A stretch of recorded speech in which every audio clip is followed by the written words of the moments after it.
back with my final thoughts. Okay, I'm going to briefly discuss the items that I used in the order that I used them. The first up is the AOA Studio Wonder Skin Primer. The consistency was interesting. It has a slight gel consistency, but it is more liquid. The first ingredient in here is distilled water. So hopefully you can see.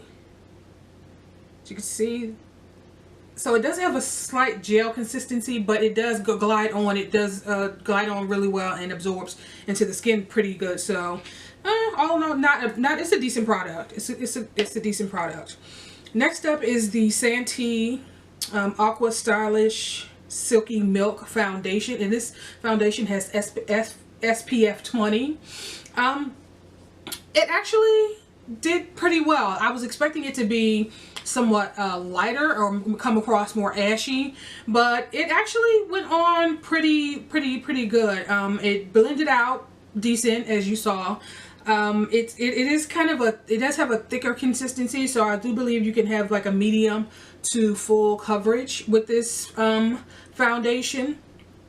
It's an oil-free foundation, which is good because I do have oily skin. So I really can't say anything bad about it. I mean, it's a foundation. It did what foundation is supposed to do. Medium to full build. It's buildable, medium to full coverage.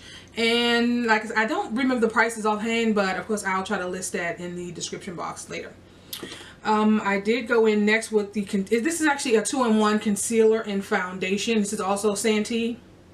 I don't know if you can see that. I don't know. And I wanted, this was the darker, this is one of the darker shades that I purchased, and as you saw, it was still way too light. It did come across ashy.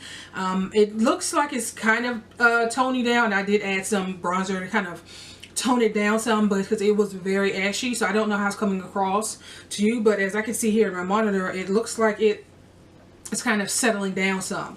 It's a pretty decent consistency. It's a pretty decent consistency, and I guess it would be because it is a concealer and foundation in one. It blended out decent.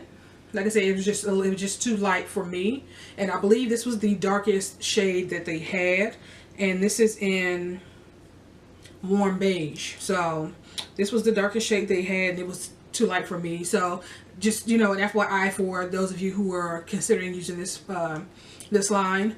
Like I said, I believe the warm beige was the darkest one they had, so take that into consideration before you purchase it. But I mean, it went on fine. It was decent. It's just too light. And the last product was the Princesa Matte Blush, and this is a really pretty pink, I don't know, corally kind of blush here. I don't know if you can see that. I don't know if the color's going to come across pretty well, but it went on. I love the color. I wanted to get like a nice corally kind of blush.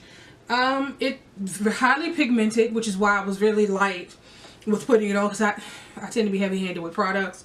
Very pigmented. Now I think this was $1.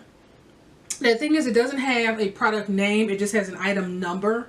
So, of course, I will list that in the description box. But all in all, from the products that I've used thus far, I can already tell from the other foundations that I purchased, they're going to be way too light. But if you guys want me to review those other foundations, I'll be more than happy to do that and give my opinion on them. But yeah, all in all, pretty decent products. Like I said, for the price, I don't think I spent more than $2 or $3 for each product.